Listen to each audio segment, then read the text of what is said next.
1회라고 하니까 이제 앞으로 연말이나 연초에 이제 재직 그 세미나를 계속 하셔야 될 것 같네요, 목사님. 예, 제가 뭐 계속 올 수는 없고 제가 이제 좋은 또 목사님께 소개해서 또 단독 콘서트 할 수 있도록 그렇게 시드니 위에 더 좋은 데 있다 그래가지고 이렇게 오시도록 좀 이렇게 하겠습니다.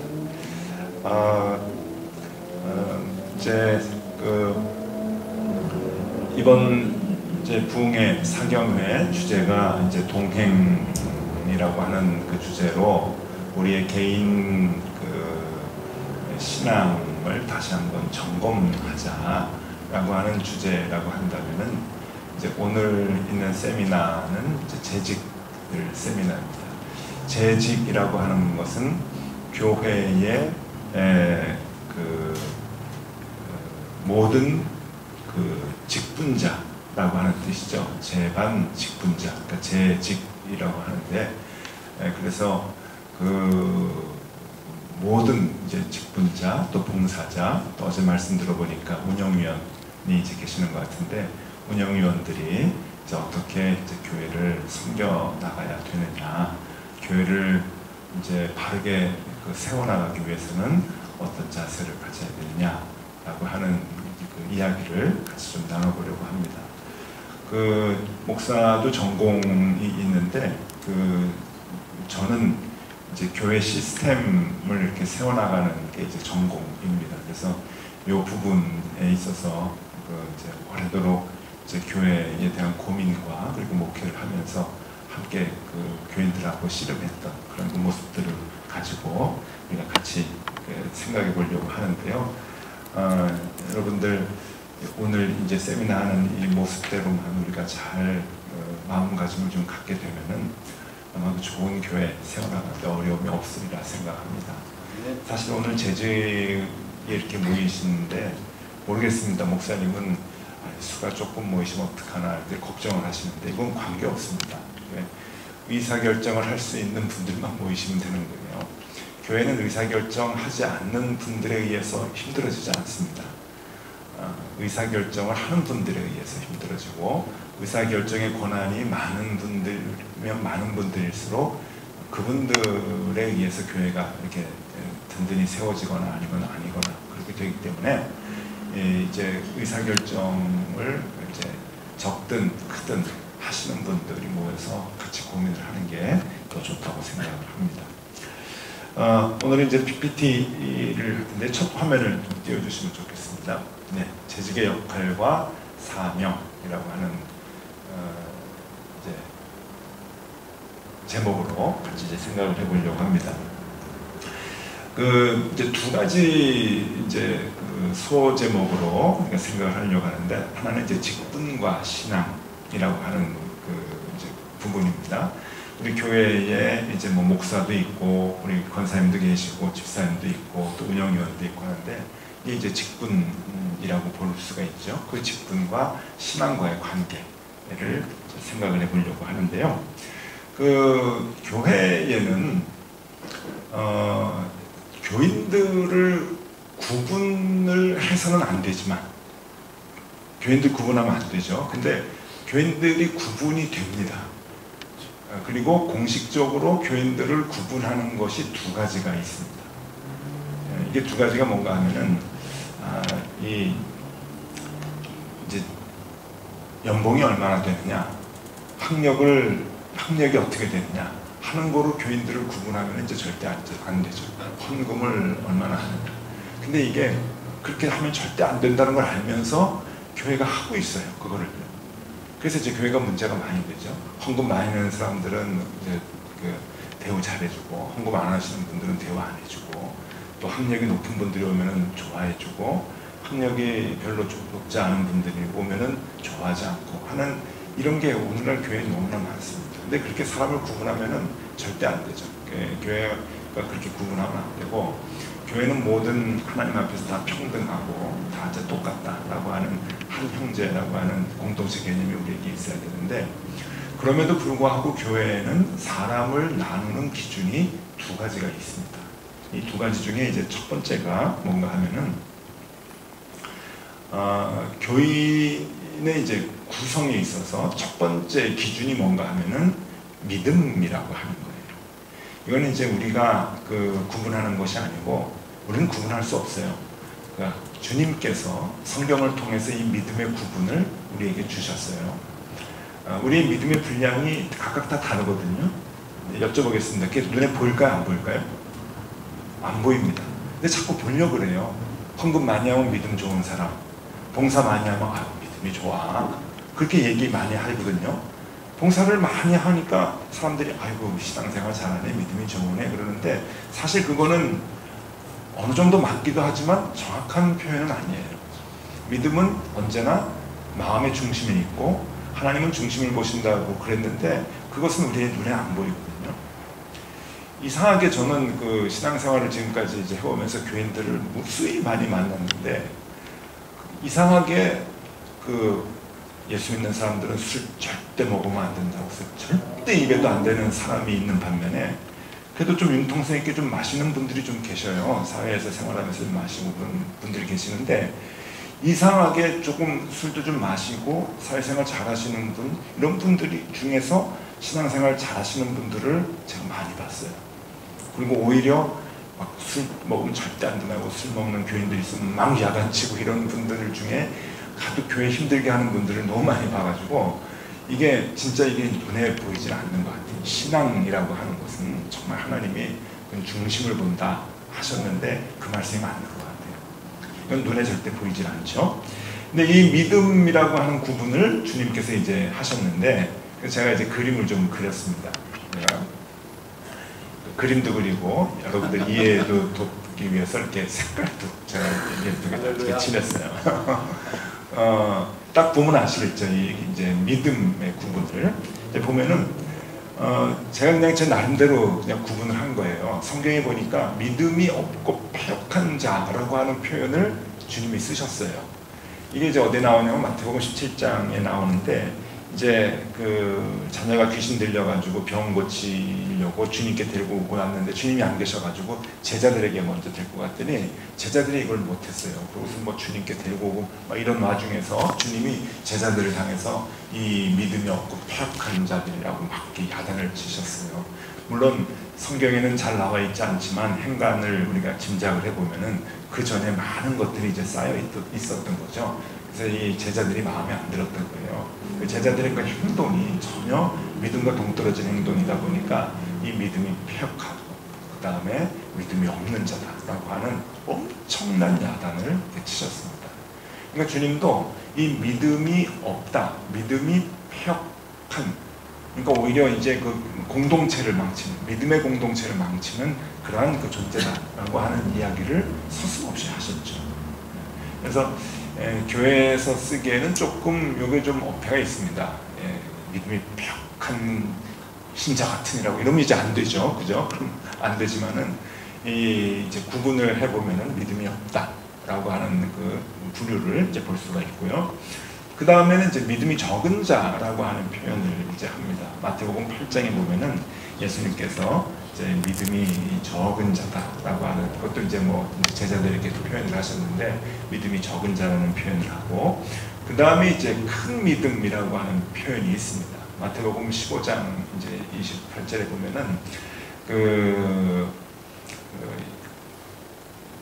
사마리아 여인을 만나가지고 예수님께서 이 믿음이 크다, 큰 믿음이다라고 하는 그런 말씀을 하시면서 이 믿음 자체를 보면은 믿음이 눈에 보이지 않음에도 불구하고 주님은 우리를 그렇게 구분해서 이렇게 생각하시는 그리고 표현하시는 것을 이제 볼 수가 있죠.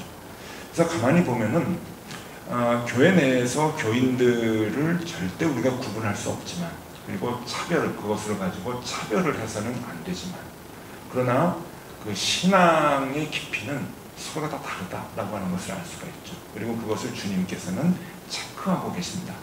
그리고 그 믿음의 분량에 따라서 주님이 우리하고 관계가 이제 달라진다라고 하는 것을 이제 볼 수가 있는데 그런데 문제는 이게 눈에 보이지 않는다는 거예요. 근데 더 큰 문제는 자꾸 눈으로 보려고 한다는 거죠. 이게 이제 저는 목사인데 목사 어깨의 비밀인데 목사님들이 자꾸 보려고 그래요. 이게 이제 직업병입니다. 그래서 누가 헌금을 많이 하시나, 누가 봉사를 많이 하시나, 누가 또 선한 마음을 갖고 목사님 많이 도와주시나, 그러면은 믿음이 참 좋아 보인단 말이에요. 그러면은 믿음이 좋은 사람, 믿음이 또 그렇지 않은 나쁜 사람, 약한 사람, 이렇게 이제 구분하려고 하는데 사실 이거는 눈에 안 보이는 거예요. 그 사람 중심을 모르기 때문에. 그래서 굉장히 이거는 좀 위험한 거죠. 그래서 목회할 때 굉장히 이 직업병 때문에 조심조심합니다. 저도 눈에 보이지 않는다. 근데 자꾸 눈에 보려고 한다. 이걸 자꾸 눈에 보려고 하면 교회는 망가진다. 아니, 그걸 이제 우리가 이제 기억을 하셔야 됩니다. 자, 또 하나의 기준이 있습니다. 또 하나의 기준이 있는데, 이것은 이제 B라고 제가 구분을 했는데, 직분과 경력이에요. 직분과 경력. 이것도 교회의 공식적인 구분이죠. 여기도 이제 직분 가지고 오셨고, 오늘 재직 세미나이기 때문에 이제 여러 가지 이제 직분들이 있는데, 이것은 교회가 공식적으로 갖고 있는, 하게 되는 사람들, 교인들의 구분입니다. 이거는 이제 사도행전에서도 나왔죠. 사도행전에 보면은 이제 교인이 많아지고 부제와 봉사 일이 많기 때문에 집사 7을 이제 세우기 시작을 해요. 또 구약으로 가면은 또 1000부장, 100부장, 50부장을 세우라고 이제 세우면서 모세가 이스라엘 백성을 이끌어 나가죠. 그래서 이 그 교회의 직분과 그다음에 오늘날로 얘기할 때 또 경력, 나 이 교회 몇 년 다녔다, 이 교회 10년 다녔다, 뭐 20년 다녔다, 이런 그 경력들은 눈에 보이는 구분들이란 말이죠. 그래서 눈에 보이는 구분들을 보면은 역시 그것도 이제 조금 제가 이제 그림을 그려봤는데 제 임의로 이제 구분해봤습니다. 세신자, 그다음에 집사, 서리 집사겠지, 1년에 한 번씩 임명하는, 그다음에 목사, 장로, 권사, 뭐 이런 소위 저는 이런 말 좋아하지 않는데 항존직이다. 한국에서 많이 그렇게 써요. 항존직은 죽을 때까지 가는 직분이다 라고 하는 이제 그런 의미겠죠. 그런데 이 구분은 의사결정을 하는 영향력이 큰 부류일수록 이렇게 올라가는 거예요. 목사, 장로, 권사 하면은 의사결정, 교회 내에서 중요한 의사결정하는데 더 많은 영향력이 있게 되고, 집사님들은 또 그 다음이고, 세신자들은 뭐 크게 의사결정할 수 있는 게 없죠. 교회의 일에 대해서 내가 이번 주 예배 갈 거야 안 갈 거야 뭐 그 정도, 나의 일에 대해서는 결정할 수 있어도 이번 주 예배를 뭐 드려야, 그 교회 전체가 뭐 어디서 드려야 됩니까, 이런 거는 이제 결정할 수 있는 건 아니죠, 세신자가. 어쨌거나 이 그 구분은 그 교회의 구성원들이 모두가 다 있지만 뭐 100명이다 그러면 100명이 다 똑같은 직분이 아니라는 거죠. 그런데 이것은 눈에 보이는 직분이고 구분이고, 이것은 공식화된 구분입니다. 교회 내에서 유일하게 공식화된 기준, 사람을 나누는 기준이 하나 있는, 이게 눈에 보이는 기준이. 아까 믿음은 눈에 보인다고 했습니까? 안 보인다고 했습니까? 그건 안 보입니다. 그러니까 교회 내에서는 사람이 구분되는 것이 두 가지인데, 하나는 하나님 기준이에요. 하나님 기준에서 눈에 보이지 않는 믿음이라고 하는 구분이 있고, 하나는 교회에 공식적으로 눈에 보이는 구분, 기준이 유일하게 있는 거예요. 그래서 이 두 가지가 교회 내에서는 이제 사람들, 모든 사람들 하나님 앞에 다 똑같고, 유대인이나 헬라인이나 자유자나 또 종이나 다 똑같지만, 그러나 이 두 가지 구분은 교회에서 하게 된다라고 하는 것, 우리가 기억을 해야 합니다. 자, 그러면 하나님이 기뻐하시는 교회는 어떤 교회일까?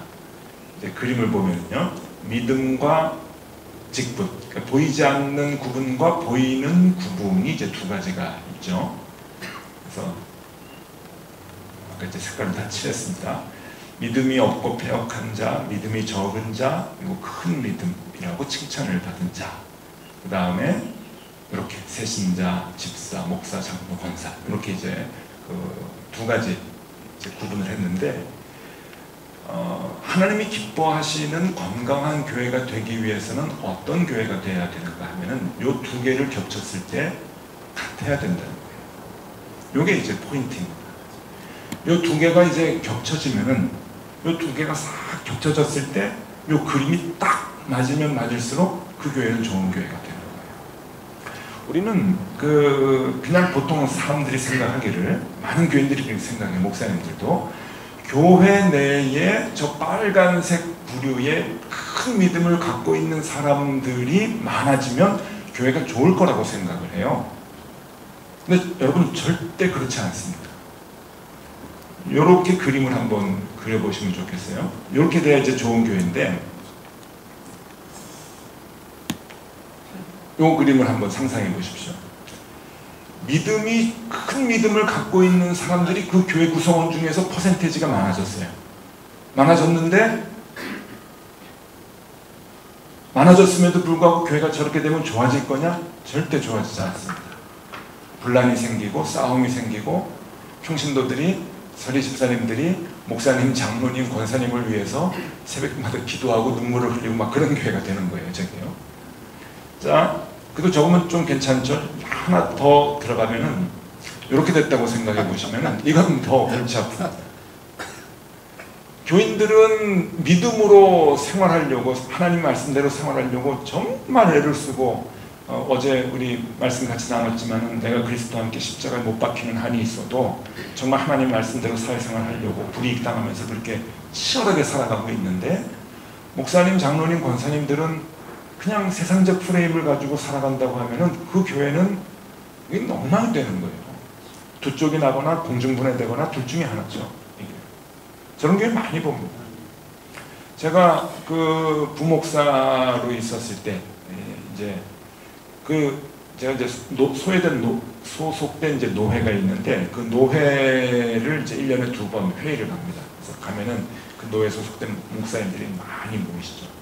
수백 명 모여가지고 있는데, 제가 지금도 기억하는 게, 그 교회 성장에 있어서 성공 사례 세미나를 한 거예요. 그때가 언젠가 하면은 1995년 그 내외거든요.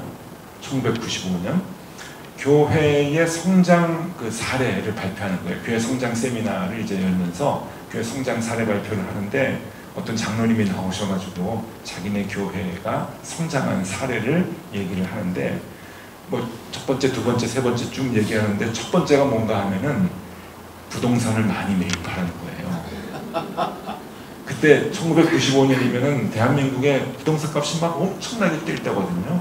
그래서 자기네는 부목사님이 9명인가 있는데 그 9명에게 그 아파트를 사가지고 사택을 하나씩 줬대요. 9채를. 근데 그게 이제 막 올라가지고 교회가 재정적으로 넉넉해지고, 그거 한 2채 팔아가지고 교회 뭐 리모델링하고 새로 짓고 이렇게 이제 하는 거예요. 그래서 그 방법을 거기 모여있는 젊은 목사님들에게 이제 알려주는 거예요. 그게 교회 성장 세미나인 거예요. 그래서 제가 그걸 들으면서, 야, 이런 거거든요. 이런 거요. 그 믿음으로 교인들은 살아야 되는데, 교인들도 그렇게 살고 있는데, 의사결정을 하는 당회의 당회원이라고 하는 장로님은, 또 그 교회 목사님은 같이 결정을 하는 거예요. 교인들 헌금을 많이 이렇게 모였으니까 이 헌금 가지고 부동산을 사야 된다. 무조건 부동산 사야 된다. 모아가지고. 그럼 오른다. 그럼 교회도 짓고 큰일 할 수 있다 하는 그 개념을 갖고 있는 거죠. 근데 이거는 세상적 프레임이잖아요. 세상적인 프레임이죠. 여러분 교회는 어떠신지 잘 모르겠습니다. 제가 재정적인 것까지는 잘 모르겠지만, 뭐 재정을 세이브할 만한 여유는 없으시죠, 목사님? 네. 근데 저희 교회는 그래도 이제 그 재정을 세이브할 만한 그 여유는 좀 있습니다. 여유는 있는데, 저희 교회 철칙은 통장에 잔고를 남기지 말자. 통장에 잔고 남기지 말자는 게 저나 저희 장로님들이나 의사결정을 하는 뭐 집사님들 다 똑같은 생각이에요. 왜냐하면은 그 주의 교인들의 뭐 사업과 교인들의 뭐 이렇게 장사 뭐 이런 여러 가지 경제 활동을 통해서 교인들의 손길을 통해 헌금을 내는 것은, 그 헌금이 그 주간에 쓰여질 곳이 있기 때문에 주신 거거든요. 그러니까 교회는 전달을 해야 되는 건데, 그것을 세이브하면 안 되는 거예요. 그걸 흘러가게 해야 되는 거지. 그러니까 그런 이제 목회 철학과 교회관이 있기 때문에 장로님들이 이 통장에다가 자꾸 우리 뭐 이렇게 걱정이 되니까, 이런 걱정 저런 걱정 되니까 좀 이렇게 좀 쌓아놓읍시다. 그러면은 다 반대하시는 거예요. 그러니까 통장에 늘 잔고가 없죠. 그러면 돈 필요하면 어떻게 해요? 큰 돈이 들어가야 될 때는 어떻게 해요? 또 기도하시죠. 그래서 아주 저는 가난한 교회 목사입니다. 그래서 쌓여있는 통장에 잔고가 없는 이제 교회. 그래도 우리 교직원들 한 번도 월급 밀린 적이 없고요. 요즘 한국은 난리거든요. 헌금 딱 경기가 안 좋으니까 대개 보통 교회들이 15%에서 20% 이렇게 미달이에요. 올해 지금 연말이잖아요. 올해 세워놓은 예산의 20%가 미달인 거예요. 그럼 이거 교회 엄청나게 타격받거든요. 제일 먼저 한국에는 교직원들이 많잖아요. 직원도 많고 목사님들, 전사님들이 많은데 월급이 못 나가요. 그런 교회가 뭐 대부분인데 그래도 우리는 한 번도 밀린 적이 없어요. 그래서 우리 전사님들, 직원들이 저한테 되게 고마워하죠. 근데 저희는 그런 정신이 있어요. 그냥 없으면 기도하자. 또 헌금이 들어오면 헌금 들어온 대로 다 쓰자. 뭐 이게 그 재테크를 해가지고 교회를 성장시키려고 하는 것은 그건 세상적 프레임이니까 우리는 하나님의 말씀대로만 가자. 저는 일본에서 목회 10년을 하면서 별 경험을 다 봤습니다. 일본에서도 총회도 있고 노회도 있고 그러면 이제 교회 보고들이 있는데 노회 가가지고 받은 보고 중에 아직도 잊혀지지 않는 보고가 있어요. 어느 교회에서 이제 교회를 짓거나 사야 된다고. 일본은 교회들 이제 다 새들어서 있는데 일본 교회 빌려서 이제 쓰거나. 근데 이제 꿈이 자기 교회 갖는 게 이제 꿈이에요. 그래서 한 30명 정도 되는 교인이었는데 헌금을 열심히 했어요. 그 헌금을 열심히 해가지고 한 15년 동안 이제 교회 사겠다고 계획을 해가지고 헌금을 하면서 그 헌금 교회 사는 것 때문에 아무 일도 안 했어요. 아무 일도. 정말 아무 일도 안 했어요. 헌금만 하면은. 그래서 제가 저건 이상하다. 저렇게 하면 안 되는데. 근데 이제 헌금을 하고 한 15년 동안 한 30명 교인이 이제 헌금을 이제 하면서 아무것도 안 하고서 30년이 갔는데 이제 그 돈을 베이스로 해서 이제 은행의 융자를 좀 얻어가지고 건물을 살 수 있을 만한 때가 됐어요. 15년 모으니까 조금 모으더라고요. 악착같이 모으니까. 이제 살 수 있을 때가 됐는데 정작 살 수 있을 때가 된 때에 보니까 교인이 없는 거예요. 살 필요가 없는 교회가 돼버린 거예요. 그래서 그때 모아놓은 게 9천만 앵을 모았거든요. 그럼 한국 돈으로 한 9억 원 정도 됩니다. 9천만 앵을 모았는데 그걸 가지고 조그만 예배당을 사든지 구입하든지 할 만한 필요가 없어진 교회가 돼버리고 말았어요. 두 가정만 남은 거예요. 장로님이 두 가정이 계신데 두 가정만 남고 다 없어졌어요. 그래가지고 어떻게 결정했는지 아세요? 두 가정이 나눠 가졌어요. 나눠 가진 것을 노예에서 보고를 한 거예요. 제 별교회 다 봤습니다. 제가 목회 30년, 올해 30년째인데 목회 30년의 기준은 교회에서 월급 받아가지고 생활한 게 벌써 30년인데 그 해외 한인교회 목회하면서 많은 경험들을 했죠. 그런 교회도 있어요. 15년 헌금한 거 두 가정에 나눠 갖고 빠이빠이 교회 문 닫고. 이건 조크인데 어느 교회에서 그랬대죠. 미국 텍사스 쪽에서 교회 지려고 땅을 팠는데 기름이 나온 거예요. 텍사스에는 그 뭐죠? 이렇게 조그만 이렇게 그 펌프 같은 거로 이제 기름을 많이 이제 파잖아요. 그래서 자기네 집에서도 기름 나온 거 가지고 팔고 원유를 팔고 이제 그러는데 교회 짓는데 이제 이게 나온 거예요. 그래가지고 교회가 모여가지고 공동회의를 했어요. 그래서 세 가지를 결정했대요. 첫 번째, 유전을 개발한다. 두 번째, 개발해서 나온 이익금은 똑같이 나눠 갖는다. 교인들이. 세 번째, 다음 주일부터 새신자는 받지 않는다.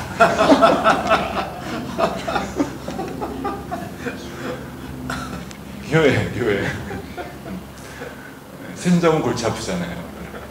그러니까 이제 이런 결정들을, 그건 물론 이제 뭐 조크겠죠.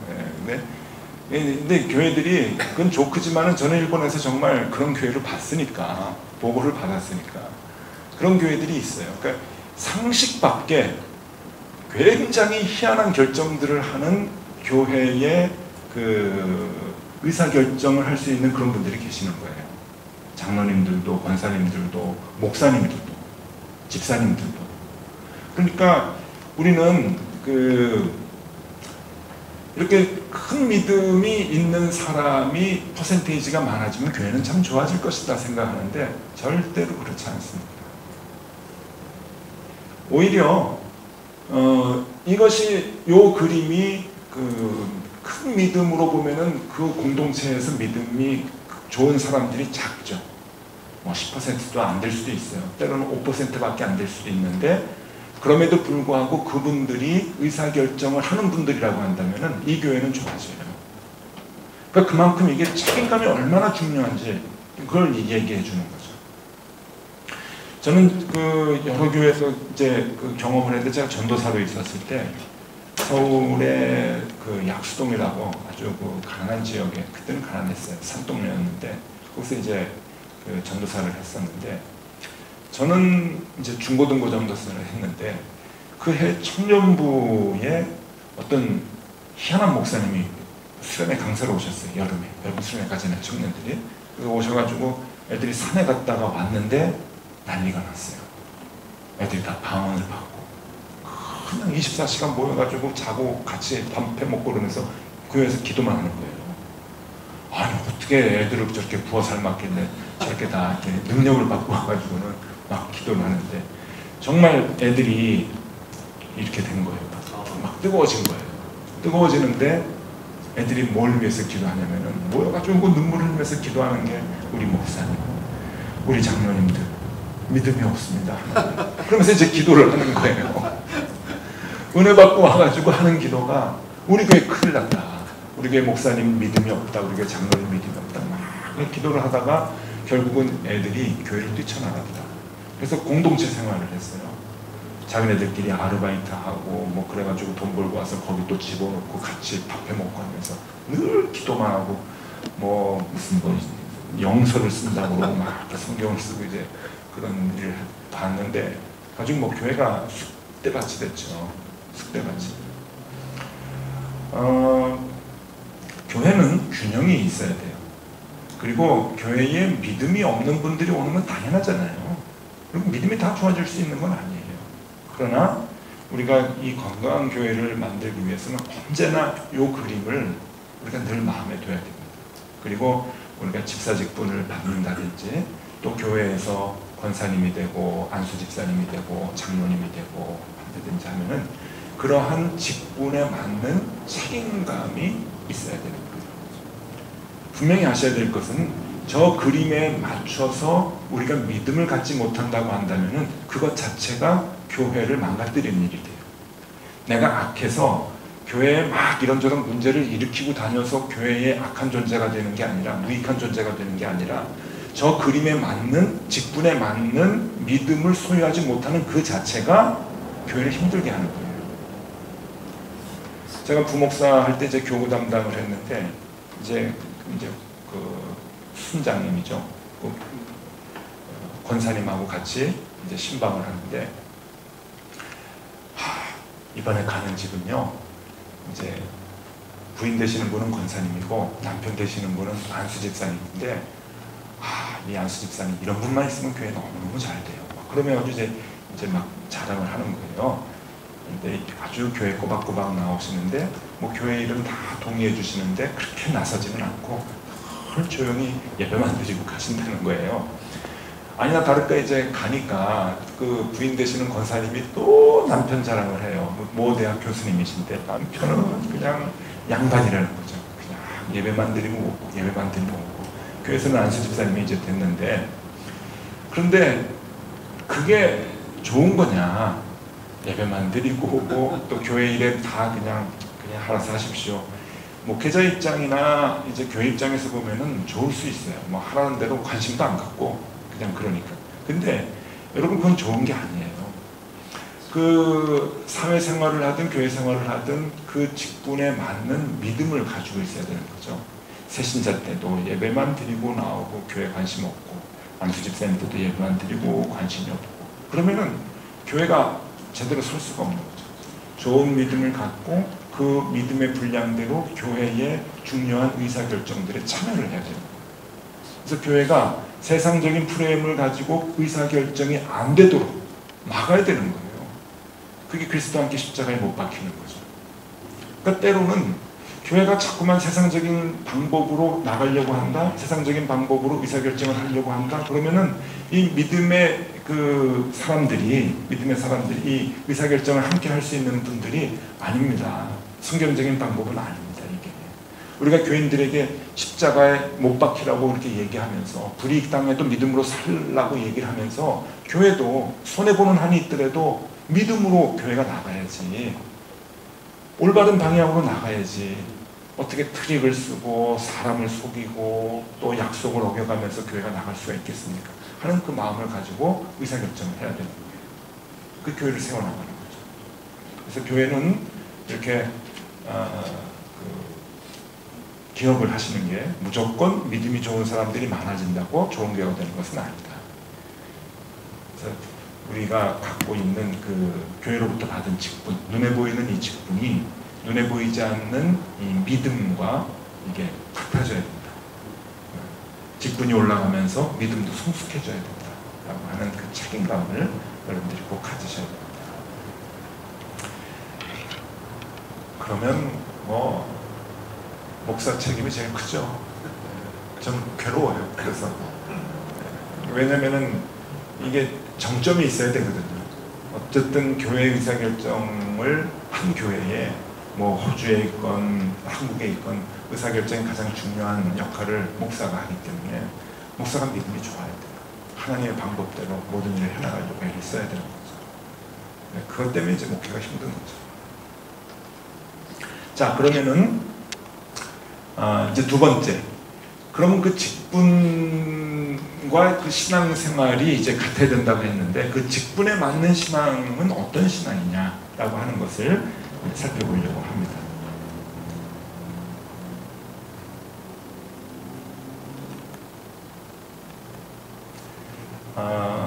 바울 서신이 이제 13권인데 순서대로 하면 이제 그렇죠. 제가 이거 힘들게 만들었습니다. 이렇게 색깔까지 다 넣고요. 이해하시기 좋게. 그냥 이해하기 좋게 무지개색으로 했는데 요새 또 무지개색이 또 이상하게 돼가지고 오해는 하지 마시고요. 이 바울이 로마서에서 이제 빌레몬서까지 보면 이제 13권을 썼단 말이죠. 13권을 썼는데 이 순서는 바울이 서신을 쓴 시기별로 나눈 순서가 아닙니다. 이게 이제 어떤 순서로 신약성경에 편집이 됐냐면은 분량이 많은 쪽을 앞으로 뺐어요. 그러니까 로마서가 제일 두껍고 그 다음에 고린도서, 그 다음에 갈라디아에서 해가지고 빌레몬서는 작아요. 한 장짜리 편지죠. 그래서 이 분량대로 편집을 하다 보니까 이제 저렇게 됐는데 시기별로 조금 나눠볼 필요가 있어요. 시기별로 이제 나눠보면요, 제일 먼저 데살로니가 전후서가 이제 쓰여지게 되고 그 다음에 고린도 전서 후서, 그 다음에 갈라디아, 로마서, 에베소서, 빌립보서, 골로새서, 빌레몬서, 이제 이렇게 순서로 이제 갑니다. 그래서 이게 지금 보면은 한 16년, 17년 정도가 돼요. 근데 여러분 16년, 17년 정도 되면 사람 생각이 많이 좀 변하겠죠. 제가 생각해도 지금 한 16년 전에 목회를 이렇게 생각해 보면은 너무 미숙했어요. 부끄러워가지고 그때 생각하면은. 근데 지금도 잘하는 건 아니지만 앞으로 한 또 10년 후에 오늘을 생각하면은 또 부끄럽겠죠. 미숙하니까. 근데 사람은 자꾸 이제 변하는데 이렇게 이제 사람이 변하는데 바울도 마찬가지예요. 바울도 이제 편지를 쓰게 되는데 이 바울이 이 51년도, 52년도 이럴 때는요 굉장히 바울이 동적입니다. 아주 열정을 가지고 때를 얻든지 못 얻든지 복음을 증거하라 막 그러면서 열정적으로 복음을 이렇게 전파할 때가 이제 바울이거든요. 그때가 이제 바울의 나이를 보면 한 40대 초반 이제 그렇습니다. 여러분 지금도 그렇지만 40대 초반에 뭘 좀 이제 새롭게 비전을 갖고 있는 사람들은 무섭습니다. 물불을 가리지 않고 그냥 뛰어들고 일을 이제 하는데 바울이 이제 그럴 때거든요. 그런데 바울이 67년도 50대 후반이 되거든요. 그리고 이제 순교하게 되는데 50대 후반의 인생을 다 마감을 하면서 그 쓴 서신들을 보면은 굉장히 정적이에요. 그리고 깊어요. 그래서 똑같은 사안이라 그래도 이 40대에 보았던 내용과 50대 후반에 보는 내용들이 성경에 보면 많이 달라요. 근데 우리는 이 성경책이 연대별로 편집이 되어 있지 않고 분량으로 되어 있기 때문에 그걸 잘 못 느끼는 것 뿐이고, 또 그것도 한국말로 한 번 더 번역을 했기 때문에 그 뉘앙스를 잘 모르는데, 원래 이 순서대로 쭉 연도별로 이제 읽어보면은 바울이 참 많이 성숙해져 가고 있구나, 깊어져 가고 있구나 라고 하는 것을 볼 수가 있습니다. 그래서 이제 그걸 한번 좀 이렇게 찾아보려고 그래요. 뭐 여러 가지 주제가 있겠지만은 오늘은 세 가지만 보겠습니다. 자기 자신과 그 다음에 감사와 복음에 대한 이해가 이 바울이 시간이 지나면서 어떻게 이제 변화가 됐는가라고 하는 거예요. 이 원래 이제 성경을 하나하나 다 찾아가면서 좀 봐야 되는데 그 시간이 그럼 굉장히 좀 많이 갑니다. 그래서 제가 그냥 다 설명을 해드릴게요. 고린도전서 15장 9절에 보면은 바울이 자기를 뭐라고 표현하냐면은 사도 중에 지극히 작은 자라고 하는 표현이에요. 이게 이제 아까도 얘기했지만 고린도전서 후서는 주후 55년, 56년 때거든요. 그러니까 초창기 때예요. 바울이 그냥 막 열정적으로 이제 그 복음을 전할 때 자기 자신에 대해서 사도 중에 지극히 작은 자라고 하는 표현을 이제 합니다. 문제 들어갑니다. 네. 겸손한 표현일까요? 교만한 표현일까요?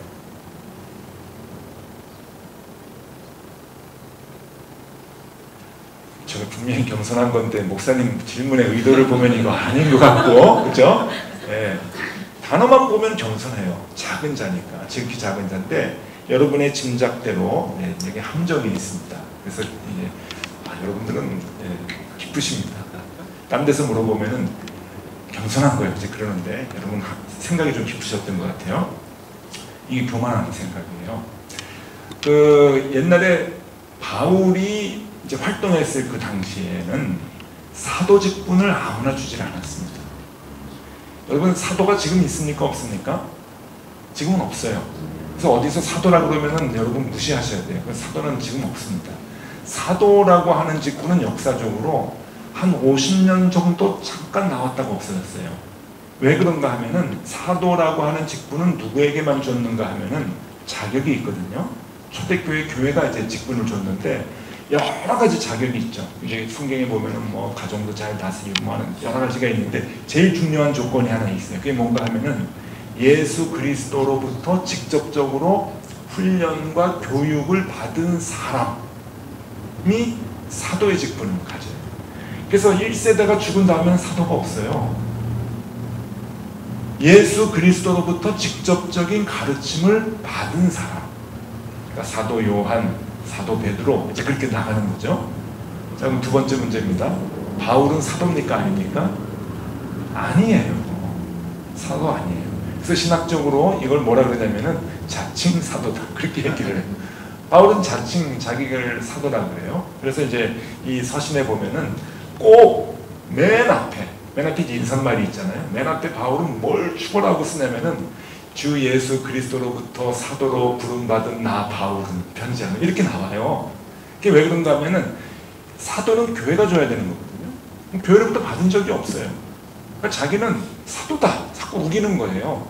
그런데 자기의 사도직은 하나님께로부터 받았다, 예수님께로 받았다, 그렇게 얘기하는 거죠. 주 예수 그리스도로부터 사도로 부름받은 나 바울은 흩어져 있는 교인들에게 편지하는, 그러면서 이제 편지가 시작이 되는 거죠. 그런데 이 바울이 왜 그렇게 뻥을 치느냐, 믿는 구석이 있는 거예요. 다메섹으로 그리스도인들을 잡으러 가다가 빛으로 오신 예수님을 만나요. 그죠? 그래서 빛으로 아주 눈이 이제 멀게 되죠. 하늘에서 이제 소리가 납니다. 사울아 사울아. 이제 깜짝 놀라가지고 니시오, 나는 내가 핍박하는 예수라. 그래서 이제 어디로 가라 얘기가 나오잖아요. 그 대화, 그 짧은 대화, 이걸 가지고 이제 엄청난 깨달음과 가르침을 받았다라고 하는 거죠. 이 코페르니쿠스적 전환이 이제 사울에서 바울로 되는 거예요. 넘어서 뭐 유레카 뭐 이제 이런 게 되겠죠. 이게 이제 이 멍청한 제자들은 3년 동안 쫓아다녀도 그것을 깨닫지 못했지만 나는 예수님의 말 한마디에 다 깨달았다. 이제 그렇게 얘기를 하는 거죠. 그러고서는 나는 사도다. 교회가 인정해주지 않았지만 나는 사도다. 라고 이제 얘기를 하는 거예요. 그런데 조금 미안했나 봐요. 사도 중에 지극히 작은 자다. 막내다. 좀 이런 표현을 쓰는 거죠.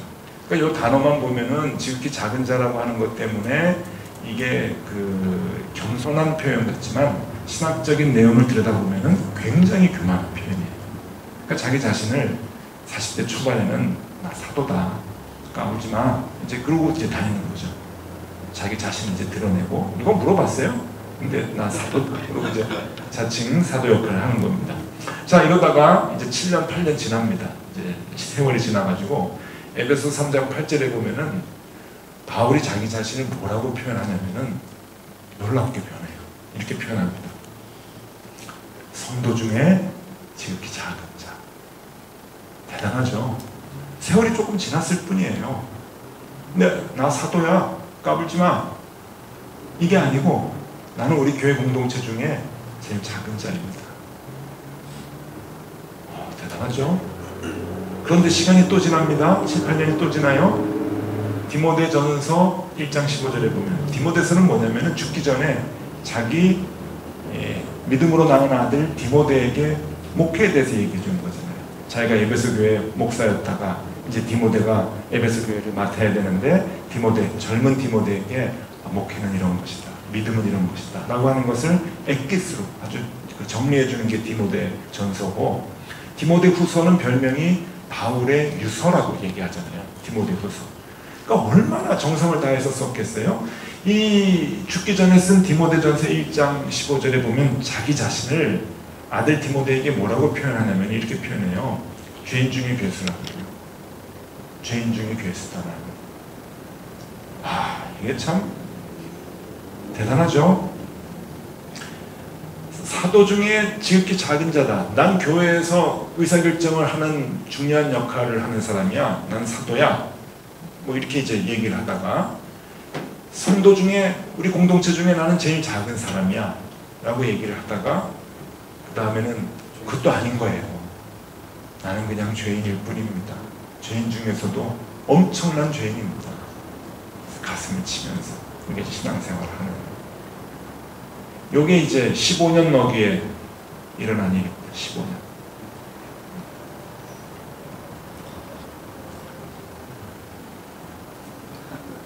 15년. 여러분들에게 질문 들어갑니다. 신앙생활 하신 지 15년 이상 되신 분 손 한번 들어보세요. 15년 이상 되신 분. 손 내리시고요. 왜 질문했는지는 아시겠죠? 바울이 말하는 건 15년이면 충분했습니다. 15년. 어느 교회 가니까 요새 한국은 뭐 여기도 마찬가지겠지만 파킹 발음 제대로 해야 되는데 그렇죠? 주차 교회 주차장 문제가 심각해요. 그래가지고 주차장 확보하는 게 참 이제 어렵습니다. 한국의 교인들이 차를 가져오는 거를 넉넉하게 될 수 있는 교회는 거진 없다고 봐야 돼요. 특히 이제 도시에서는 정말 이제 힘듭니다. 그러면 어떻게 하든지 쪼개가지고 중직자들은 좀 멀리 가서 뭐 세워서 걸어온다든지 셔틀을 타고 온다든지 뭐 그런 방법을 하거든요. 아니면 대중교통 타고 오십시오. 재직들은 뭐 이렇게 이제 홍보를 하고 광고를 해서 제 주차난을 좀 해결을 하려고 하는데 어느 교회 집회를 가니까 예배당 바로 옆에 라인을 딱 걷어요. 라인을 걷고 아무것도 쓰진 않았더라고요. 그래서 라인만 걷어요. 딴 데 라인 안 보이고. 저기 뭐냐 그랬더니 장로님들 장로님들 라인인데 그런 교회가 있어요. 저는 예배당 가까운데 라인을 거야 된다고 생각해요. 그리고 거기다가 편말 하나 써야 된다고 생각해요. 세 가족. 그게 맞죠. 세 가족이 주차하려고 그냥 빙빙 돌다가 가면 안 되잖아요. 늦거나. 세 가족은 언제나 여기 와서 주차를 하십시오. 그래야죠. 근데 이제 딱 바리케이트를 치고 장로님 그런 교회가 있습니다. 아직도. 제가 저는 이제 부목사 생활을 끝내고 그때 이제 김동호 목사님이 이제 팀 목회를 한다 그래가지고 저를 파트너로 이제 지명을 해주셨어요. 그래서 김동호 목사님하고 한국에서 제일 이제 초창기에 팀 목회라는 것을 이제 시작을 했습니다. 근데 팀 목회가 좀 애매해요. 호칭도 애매하고 담임 목사가 둘이 있을 수도 없고 또 김동호 목사님 저보다 이제 또 선배고 그러니까 이름을 어떻게 했냐면은 김동호 목사님은 담임 목사, 저는 전임 목사. 그러니까 전임이라고 하는 이름을 붙였댔어요. 지금은 조금 쓰는 교회들이 있는데 그때는 한국에서 처음이었어요. 그리고 담임 목사, 전임 목사, 그리고 밑에 이제 부목사, 또 전도사 이렇게 이제 쭉 있었는데 김동호 목사님은 이제 당회하고 교회 이제 밖에 대외적인 일들을 이제 하시고 저는 재직 회장이 됐어요. 전임 목사로 재직 회장이 되고 교회 살림을 다 했죠. 교회가 좀 컸는데 그 살림을 이제 제가 이제 다 했었는데 어느 교회에서 이제 저한테 이제 헌신 예배 설교를 좀 해달라고 이제 그때 복은동 쪽인가요? 그때 교회에서 이제 초청을 했어요. 그래가지고 이제 가서 주일 오후 예배를 이제 드리는데 3시인지 4시인지 이제 오후에 예배를 드렸어요. 예배를 이렇게 드리는데 그때도 이제 뒤에서 이제 앉아 있었죠. 앉아가지고 있는데 그 교회 목사님이 담임 목사님이 이제 강사 소개를 하는데 아주 좋은 분 오셨다고 막 이제 그러면서 제가 있었던 교회 이제 이름을 얘기하면서 그 교회에 부목사님이 이제 오셨다 그러는 거예요. 근데 그 얘기를 딱 듣는 순간 갑자기 막 화가 나는 거예요. 나 부목사 아닌데 전임 목사 중에 이 목사님이 나를 잘못 알고 이게 뭐야, 나 전임 목사라고 하는 엄청난 힘을 갖고 있는 내 밑에 교육자가 한 50명이 있는데 내가 교회 살림을 다 주관하는 사람이 전임 목사인데 어떻게 날 부목사라고 소개를 해? 그러고서는 너무 기분 나빠가지고 설교를 이상하게 했던 것 같아요. 제 기억에는. 근데 부하가 치밀어가지고 그날 밤에 잠을 자는데 뭐야 이거, 빨리 한국 교회에 전임 목사라고 하는 이름을 알려야 된다. 이 위치를 알려야 된다.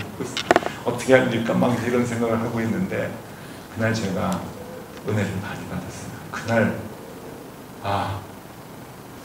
인간 오듯이 너 이렇게 망가지는구나. 이 생각이 부쩍 드는 거예요. 하나님의 이제 알려주신 사인 같았어요. 누워서 자고 있다가 인간 오듯이 너 이렇게 망가지지? 너 망가지는 목사님 보고 욕만 했지? 너 지금 이렇게 망가지는 길로 들어서는구나. 이런 음성이 막 들려요. 제가 벌떡 일어나가지고 울어 앉아가지고 그날 얼마나 눈물을 많이 흘렸는지 몰라요. 1982년도에 신학교를 처음 갔었는데 그때 하나님 저 같은 사람도 하나님 동역자라고 불러주시니 감사합니다 하면서 눈물 콧물 흘리면서 신학교 들어가기 바로 직전에 입학식 하기 직전에 금식기도원 가가지고 친구하고 엄청 기도했거든요. 하나님 어디든지 가라는 대로 가겠습니다. 하나님 보내시는 대로 가겠습니다. 하나님 써주시니 감사합니다. 그러고 눈물 콧물 흘리면서 헌신을 했던 게 엊그제 같은데 이게 이제 시간이 지나면서 뭐야 부목사? 기분 나쁘네? 막 이렇게 사람이 인간이 변하는 거예요. 사람도 아닌 인간이에요. 인간 노릇이 어떻게 이렇게 돼버렸지? 그래가지고 너 어떻게 목회하려고 그러냐? 이게 막 그냥 자책감이 오는 거예요. 바울은 시간이 지나면서 자꾸만 작아지잖아요. 근데 우리는 시간이 지나면서 자꾸만 커지려고 그래요. 그게 목사만 그러겠죠? 아닙니다. 제가 교인들 많이 만나는데 교인들도 같아요. 비슷해요. 처음에 예수 믿고 그 은혜가 고마워가지고 눈물 콧물 흘리면서 기도하던 그 모습이 교회 생활 오래 하면서 다 사라져요.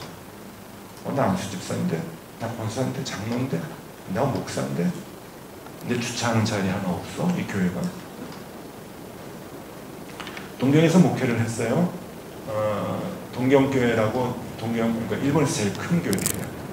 제일 오래된 한인교회고 1908년도에 세워진 교회였어요. 가가지고 역사를 공부해보니까 조만식 장로님이 초대 장로님이셨더라. 홍남파, 이은상 이 교인 명부에 다 있어요.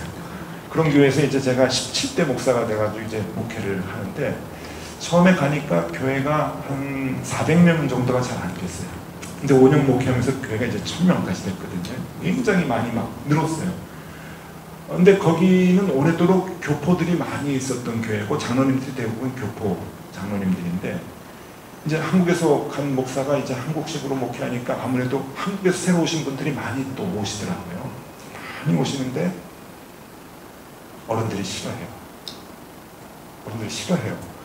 교인들 많이 오면 좋아할 텐데, 저는 많이 오니까 교인 목사님 저 막 좋아할 거라고 생각했는데 싫어하시는 거예요. 그래서 왜 싫어하나 했더니 이 교회 주인을 몰라보는 거예요. 이 막 온 유학생들, 청년들이 교회에 오면은 많이 오면 많이 올수록 이제 교회 어른들을 몰라보고 인사도 안 하고 이제 그러니까 그게 싫은 거예요. 내가 주인인데, 내가 여기서 장로인데, 내가 권사인데 하는 그런 그 인사도 받고 인정도 받고 하는 그게 점점점 그 파이가 이제 작아지는 거죠. 그러니까 싫어하셔요. 아마 모르긴 해도 호주에 있는 한인교회도 비슷한 경우가 많을 것 같아요. 아마 시드니에는 조금 규모 있는 교회들이 많으면은요, 마냥 좋아하지만은 않는 교회들도 있을 거예요. 다 비슷합니다. 교회 많이 오면 좋아할 것 같은데 안 그래요. 주인 역할을 하다가 못하게 되면은 많이 오는 것도 싫은 거예요. 어느 교회는 청년들이 많이 와가지고 이제 한 80년 정도 이렇게 들어가는 홀인데 꽉꽉 찼어요. 유학생들이 많이 와서. 이제 와세다 대학에 있는 교회였기 때문에 와세다 대학의 유학 온 한국 학생들이 이제 많이 왔어요. 그래가지고 거긴 장로님이 한 분이셨는데, 목사님이 학생들이 많이 와가지고 의자를 좀 사야 되겠다고, 한 30개 더 사야 되겠습니다. 의자를. 접의자거든요. 그러니까 접의자가 모자라니까 30개 더 사야 되는데 장로님하고 의논을 해야 되잖아요. 목사님 한 분, 장로님 한 분이니까. 장로님하고 의견이 안 맞으면 못하는 거예요. 이러고. 장로님이 사지 못하게 했어요. 아니 애들이 와가지고 앉아서 예배를 드려야 되는데 의자를 못 사게 하는 거예요. 이유가 뭔지 아세요? 헌금 안 한다고. 유학생들은 와봐야 헌금 안 한다고. 밥만 먹고 간다고.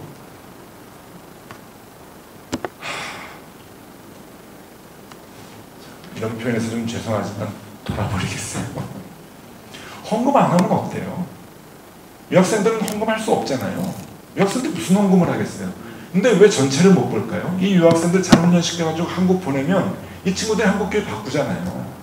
어쨌든 한국 사회에서 유학 갔다가 한국 사회에 들어가면 지도자 역할을 하잖아요. 어느 단체를 가든지. 회사를 가도 그렇고, 뭐 공무원이 돼도 그렇고, 하다못해 동네에 뭐 반장이 돼도 유학 갔다 오면 그래도 유학물 먹고 외국물 먹고 그러면은 지도자 역할을 있게 되거든요. 교회에서도 그 친구들이 신앙훈련 잘해서 각 교회를 가게 되면은 20, 30년 후에 다 장로님이 되고 권사님이 되고 그래요. 그럼 의사결정을 할 수 있는 역량에 들어서게 되는 거죠. 그럴 때 한국교회가 바뀌는 거예요. 왜 그 장래를 못 볼까요? 왜 당장 지금 헌금 안 낸다고 밥만 먹고 가는 애들이라고 안 와도 된다고 생각을 할까요?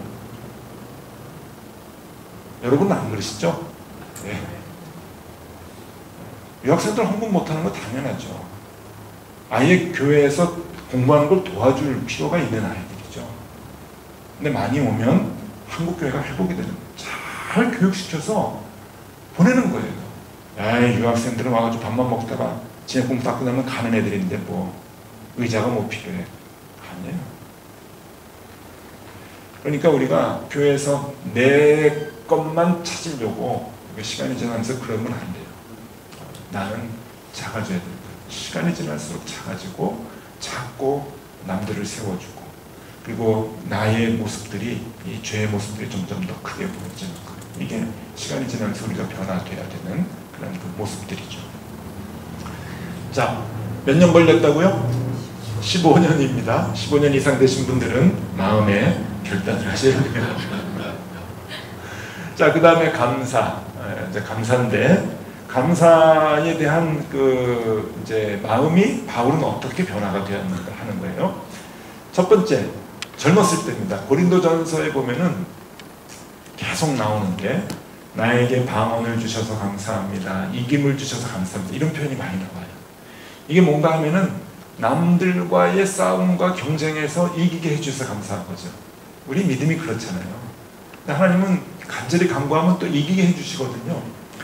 고린도전서 14장 18절에 보면 방언 주셔서 감사하다는 얘기가 있어요. 그게 참 희한해요. 이게 뭔가 하면은 고린도 교회가 문제가 많았잖아요. 고린도 교회는 새신자가 들어오면은 너 믿음 있어 없어? 보여줘봐. 난 믿음을 뭘로 보여줘요? 없는데 믿음 볼 수 있는 게 아닌데. 근데 고린도 교회는 자꾸 보려고 했어요. 그 기준이 뭐였냐면은 방언이었어요. 그러니까 방언 훈련을 시키고 방언을 받아야 믿음이 좋은 거라고 그렇게 교육을 시켰어요. 그러니까 새로 교회 등록하신 분들이 방언을 받지 못하면 막 스트레스를 받는 거예요.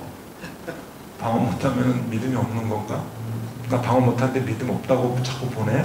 이러니까 교인들의 기도가 자연적으로 제목이 방언 달라는 기도를 많이 했어요. 그래서 방언을 받으면 감사한 거예요. 그러니까 이것은 문자 그대로 해석하면 되는 게 아니고 이 고린도전서의 내용은 뭐냐면은 내가 얻고 싶은 것을 얻었을 때 감사하는 거예요. 내가 하고자 하는 것을 이루었을 때 감사하는 거예요. 이게 이제 젊었을 때 바울이 가졌던 감사의 기준인 거거든요. 이러다가 이제 또 7, 8년이 지나서 에베소서 5장 20절에 보면은 바울이 어떻게 성숙해 가는가 하면은 범사에 감사하다. 범사에 감사하다는 표현을 해요.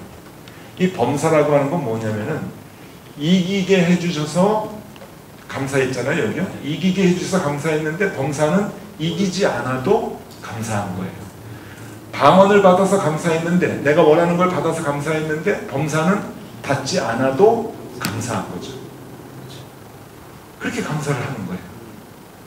그러다가 또 7, 8년 세월이 지나서 디모데전서 4장 4절에 보면은 감사로 받으면 버릴 것이 없나니 이런 표현을 해요. 바울은 시를 써도 좋았을 것 같아요. 감사로 받으면 버릴 것이 없나니. 그러니까 우리는 감사할 것만 챙기고 감사하지 않을 것은 그냥 기억에서 지워버리잖아요. 없애버리고 싶고 기억하기 싫어하고 그러는데 그 모든 것까지도 다 감사의 조건이라고 하는 거죠. 그것이 있었기 때문에 내가 지금 여기 있다 하는 거예요. 일본에서 이제 그 목회를 하다 보니까 서로 과거를 잘 몰라요. 과거는 세탁하고 이제 오신 분들이 많은 거예요. 그래서 나는 뭐 했다 하는데 그게 진실이기도 한데 어떨 땐 또 다 거짓말이기도 하고 이제 다 그래요. 근데 신방을 가서 이제 마음 터놓고 목회자를 신뢰하고 그러면서 신방을 가면은 이제 다 얘기를 하는 거예요. 다 사연들이 있어요.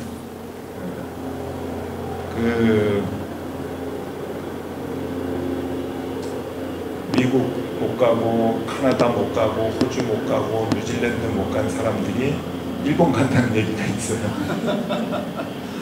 일본도 못 가는 사람이 동남아로 도망간다고 하는 얘기가 있고, 근데 일본은 정말 가기가 편하니까 그냥 그 관광비자로 갔다가 그냥 눌러앉는 분들이 많아요. 그래서 그런 분들이 또 교회 많이 오셔요.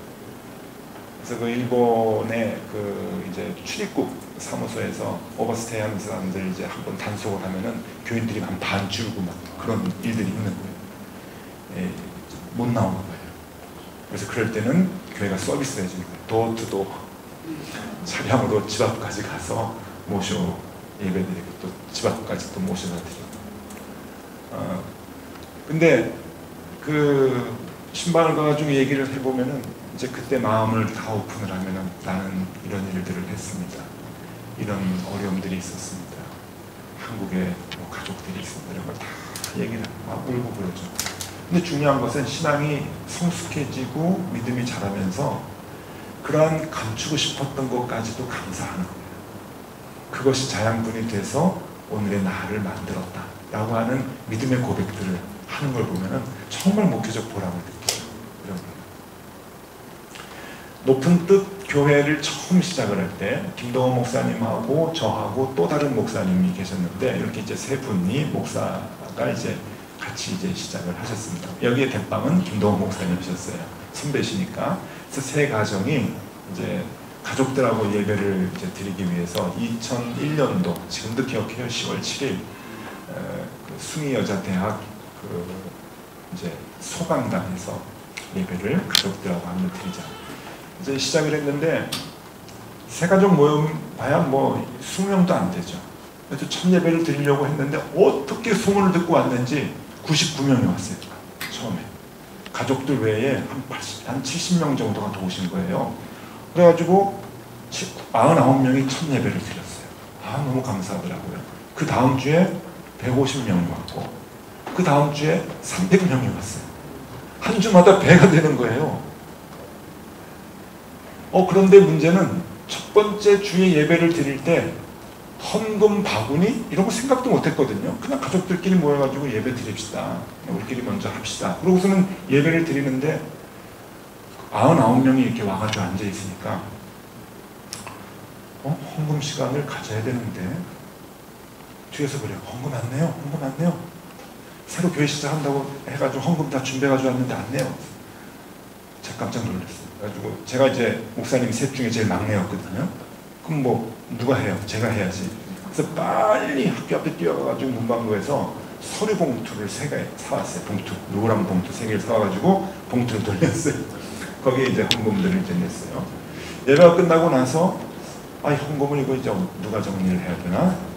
근데 뭐 새로 오신 분한테 뭐 이거 정리해 주기 이럴 수 없잖아요. 그래서 우리가 첫 주하고 그 다음 주는 우리가 이제 그 목사님들하고 사모님들이 좀 하자. 그래가지고 끝나고 목사님 댁에 가가지고 거기서 이제 헌금 봉투에 다른 거 이제 다 이거 이제 상에다가 밥상에다가 펴놓고서는 6명이 사모님하고 목사님하고 6명이 빙tur로 앉아가지고 이제 헌금 개수를 하는데 제가 김동호 목사님 헌금 개수 해보셨어요? 나 이거 처음이다. 또 한 분 계세요. 목사님도 해보셨어요? 처음이에요. 저도 처음이었어요. 제가 목회하면서 헌금 개수를 해본 적도 없고 또 목사가 또 하면 안 되잖아요. 근데 높은 뜻 숭의교회 시작하면서 딱 2주를 했어요. 헌금. 그거 힘들더라고요. 그것도 보조 맞추는 게. 그래서 제가 그 다음에 목회하면서 이 재정부에 헌금 개수하시는 분들 대단하다 싶어요. 이것도 이제 그 분업화돼가지고 포워드 시스템이라고 그러잖아요. 분업화돼가지고 한쪽에서는 봉투에 이제 그 헌금 빼고 한쪽에서는 정리하고 뭐 이제 이런 거를 이제 6분이 이제 했어요. 난생 처음이니까 그냥 같이 이제 하는 거죠. 근데 저는 봉투에서 헌금을 빼는 일을 맡았거든요. 그러니까 제가 빼고 빨리빨리 봉투를 줘야 되는 거예요. 그럼 X 옆에서 적고 계산하고 이제 그러는데 봉투를 빼려고 보는데 한 분이 2번째 주였어요. 하얀 봉투에다가 그때는 교회 봉투도 없었으니까 그냥 자기가 준비한 하얀색 편지 봉투에다가 헌금을 두둑하게 넣고는 감사 헌금에 대한 사연을 썼는데 까맣게 쓴 거예요. 한쪽 면에요. 근데 보는데 빨리 돈을 빼고 줘야 되거든요. 근데 그럴 수가 없었던 거예요. 이게 첫 문장이 아주 희한했어요. 첫 문장이 하나님 우리 아이가 떨어졌습니다. 학교 떨어진 거예요. 그 다음 문장 하나님 감사합니다. 매칭이 안 돼요. 이 앞문장하고 뒷문장하고 맞으려면 하나님 우리 아이가 합격했습니다. 감사합니다. 라고 쓰든지 떨어졌습니다. 마음이 아픕니다. 이렇게 써야 되는데 앞뒤가 안 맞는 거예요. 하나님 감사합니다. 하나님 떨어졌습니다. 감사합니다. 그러니까 관심이 쏠리잖아요. 그래서 다 읽었죠. 그리고 그 다음 주에 이제 헌금을 내신 여자 성도님, 집사님이셨는데 만나서 사연을 다 들어보니까 이제 이런 내용이에요. 이 아이가 중학교에서 고등학교를 들어간 거예요. 근데 그때 2001년도니까 특목고가 막 이제 생겨나고 유행이 되고 전국에서 난다긴다 하는 애들이 다 특목고를 가는 그 시험을 봐가지고 들어가는 그때였는데 대한민국에서 제일 좋은 특목고를 시험을 본 거예요. 근데 얘가 어떤 애였냐면은 중학교에서 아주 선생님들과 교장 선생님들한테 주목을 받던 애예요. 왜냐면은 중학교에서 이제 전국 모의고사를 봤는데 얘가 3등을 찍었네요. 전국 등수가 물론 저도 전국 등수가 있어요. 여러분들도 다 전국 등수가 있습니다. 예. 근데 얘가 전국 등수가 나온 거예요. 아, 홀수가 나온 거예요. 딱 이게 저기 뭐라 그러지? 싱글이 나온 거예요. 싱글이 3 딱. 이야. 그러니까 얘가 이제 얘는 수석이다. 얘는 합격이다. 얘는 장학금을 받는다. 뭐 이런 관심을 갖고 이제 선생님들이 막 오기야 금이야 하면서 이제 해가지고 시험을 보게 한 거죠. 뭐 부모님은 뭐 얼마나 좋겠어요. 붙었다 생각했는데 떨어졌어요. 이게 무슨 일입니까? 아버지는 그때 이제 SK 부장님이셨고, 어머님은 아버님은 이제 그 대기업 부장이시고, 어머님은 모대학 교수님이셨는데, 이게 이해가 안 가는 거죠. 그래서 한국 학부모들은 굉장히 도전적입니다. 이해가 안 가면 가서 따져요. 그쵸? 학교로 갔어요. 가가지고 성적을 내놔라. 이해가 안 간다. 우리 애가 전국 3등한 아이인데 왜 여기에서 이렇게 됐냐. 이거 뭔가 잘못됐다. 오류다. 그래가지고 이제 갔어요. 갔는데 얘기를 다 듣고 난 다음에 꼬리를 내리고 오시는 거예요.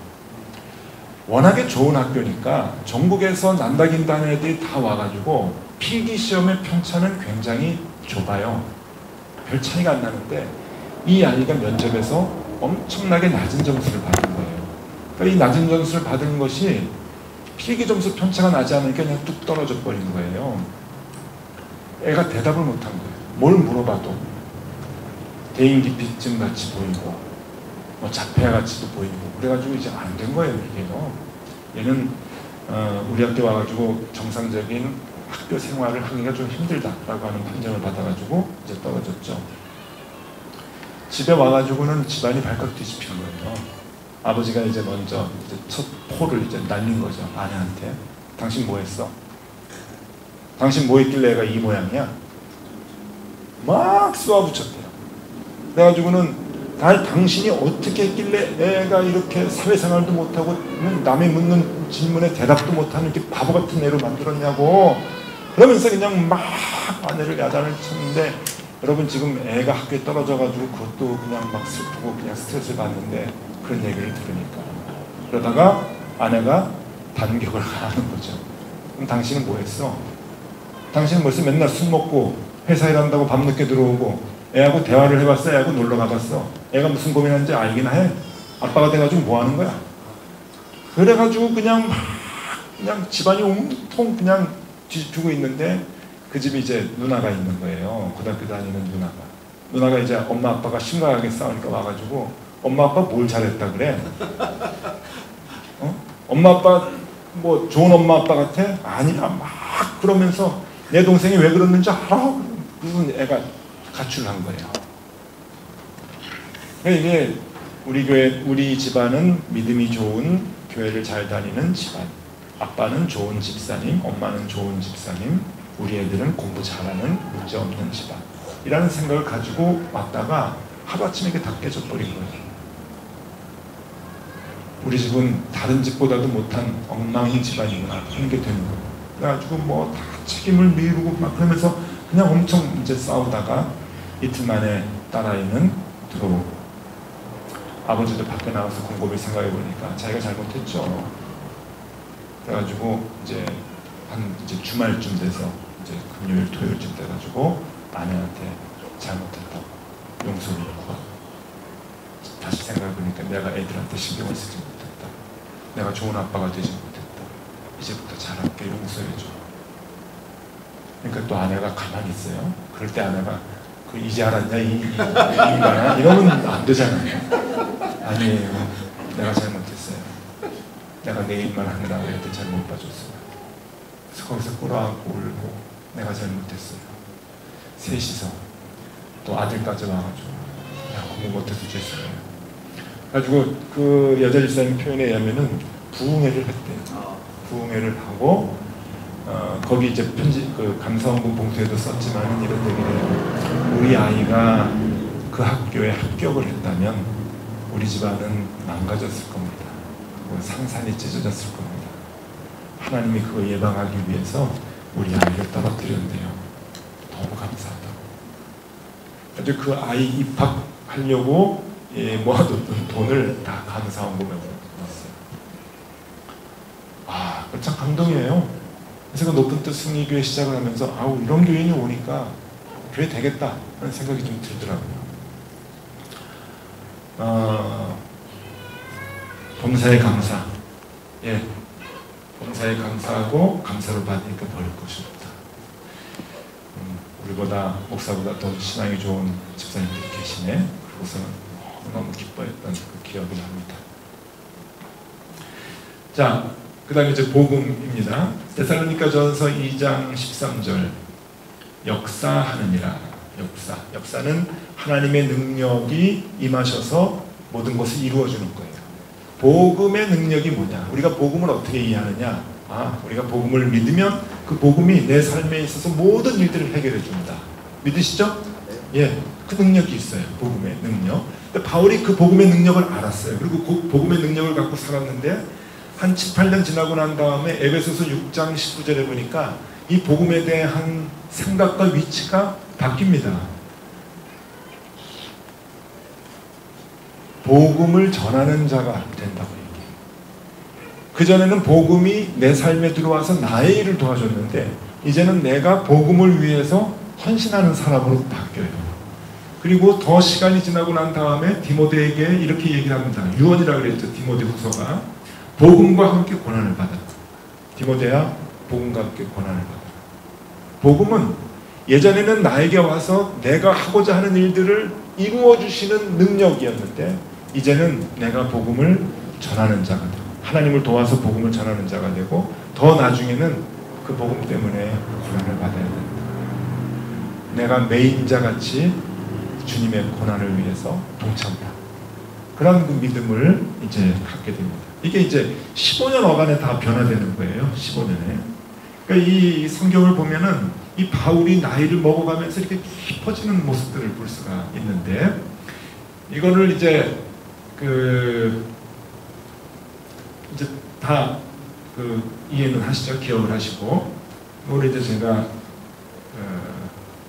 이제 결론을 내는데 이 얘기를 하고 싶어가지고 지금까지 길게 말씀을 드린 거거든요. 하나님이 기뻐하시는 바른 교회가 뭐냐? 믿음과 직분 경력이 같아야 된다. 기억하시죠? 그래서 이 그림 기억하실 거예요. 이렇게 돼야 된다. 이제 말씀드렸죠. 그 다음에 바울의 모습을 보면서 이 한 가지 주제마다 바울이 변화되는 모습을 이제 봤잖아요. 이것을 이제 색깔을 좀 칠해봤어요. 이렇게 색깔을 칠해보면서 요거를 이렇게 이제 그려본 거예요. 이 믿음이 성숙해지는 게 뭐냐라고 했을 때, 자, 새신자들은 믿음을 막 가져가지고 좋아할 수 있잖아요. 그래가지고 나도 사도야 그렇게 얘기할 수 있고 필요한 거 주셔서 감사합니다. 그 다음에 복음은 내 삶에 와서 나에게 능력을 주는 내가 바라는 것들을 이루게 하는 것이다 라고 생각을 하면서 신앙생활을 하는 분들이 많이 계세요. 여러분 이 신앙생활이 이게 잘못된 게 아닙니다. 이렇게 신앙생활 가르치는 교회들이 많은데 이게 잘못된 게 아니에요. 문제는 저 신앙생활이 죽을 때까지 이어지는 게 문제예요. 신앙은 변해야 되거든요. 깊어져야 되는데 죽을 때까지 이 신앙만 고집을 하면은 이거는 문제가 많은 거예요. 교회 내에서. 이제 조금 직분이 어느 정도 성숙해지고 교회에 다니는 경력도 많아지고 그러면 믿음이 성숙해져야 되는데 그때는 이런 고백을 할 수 있어야 돼요. 내가 교인들 중에서 제일 작은 자입니다. 그리고 하나님 범사에 감사합니다. 내가 복음을 전하는 자가 되겠습니다. 복음으로 인해서 내 것만 챙기는 게 아니라 내가 복음을 전하는 자가 되겠습니다. 하는 신앙의 성숙이 있어야 되고 더 성숙해지면은 죄인 중에 괴수입니다. 나의 모든 경험과 삶 버릴 것이 하나도 없네요. 하나님 감사합니다. 다 필요하셔서 하나님이 주신 것 아닙니까? 감사합니다. 그리고 복음과 함께 제가 고난을 당했습니다. 또 더 나아가서 교회와 함께 고난을 받겠습니다. 라고 하는 이 고백을 할 수 있어야 되는 거죠. 여러분 앞으로 이 교회도 이제 장로님도 나오시겠고 또 권사님도 이제 또 나오시겠습니다. 권사님, 장로님 직분 함부로 받기 힘듭니다. 이게 굉장히 어려운 직분이에요. 대부분 한국교회는 장로님 뽑히면 헌금도 많이 내야 되는데 여러 가지 예배마다 다 참석하고 그래야 되는데 큰일 났네, 그렇게 얘기하시는데 아니에요. 그게 중요한 역할이 아니에요. 더 중요한 역할은 이거예요. 내 자신을 어떻게 봅니다. 그리고 나의 삶의 경험들을 어떤 프레임으로 보고 고백을 하는 거예요. 그리고 내가 복음을 위해서 어디까지 고난을 받을 수 있겠느냐. 이게 더 중요한 거죠. 그 역할. 목사님들은 말할 것도 없고 얘기해요. 그래서 목사직이 괴로워요. 자, 근데 제가 객관적으로 봤을 때 저 빨간 거 힘듭니다. 왜냐면은 이유는 간단해요. 제가 못하거든요. 목사님보다 더 잘하면 안 돼요. 그렇기 때문에 우리 노란 것까지만 가자고요. 빨간 것까지는, 목사님 빨간 것까지는 교인들한테 요구하지 마십시오. 저 되게 힘듭니다. 그러니까 우리 노란 것까지만. 나는 우리 교회 공동체 중에, 고스포드 순복음 교회의 공동체 중에 나는 제일 작은 자입니다 라고 하는 자기 인식, 그리고 하나님 범사에 감사합니다. 이렇게 속상한 일이 있네요. 하나님 그것도 감사합니다. 이렇게 힘든 일이 있네요.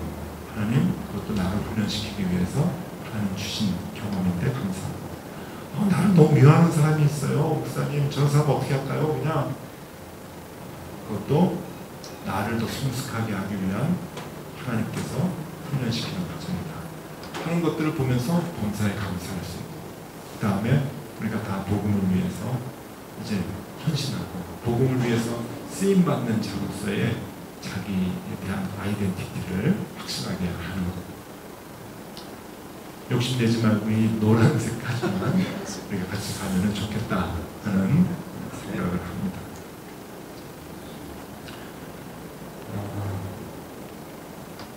하나님이 기뻐하시는 건강한 교회 꼭 만들어 나가시기를. 꽃 준비했어요.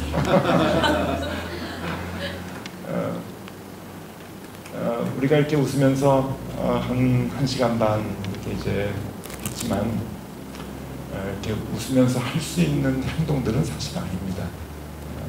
쉽지는 않아요. 그래서 교회에서 직분이 나에게 주어지고 그 의사결정할 수 있는 자리에 올라가면 올라갈수록 우리는 더 많이 하나님 앞에 무릎을 꿇고 우리의 신앙에 대한 그 성찰을 해야 되겠죠. 그게 바로 이제 교회를 세워나가는 이제 길이기 때문에 그렇습니다. 그래서 이런 것만 생각해도 직분을 주겠다고 하면 사실 도망가야 돼요. 도망가야 되고, 직분을 또 받게 되면 감사함으로 받아서 그 직분에 맞는 신앙을 가지기 위해서 노력을 해야 돼요. 마음이 우리에게 필요합니다. 우리 고스포드 순복음 교회가 이제 1년 동안 또 훈련을 또 잘 하시고 이렇게 신앙생활에서 다음에 2회 재직 수련회를 할 때는 또 더 좋은 또 수련회가 되기를 바라고요.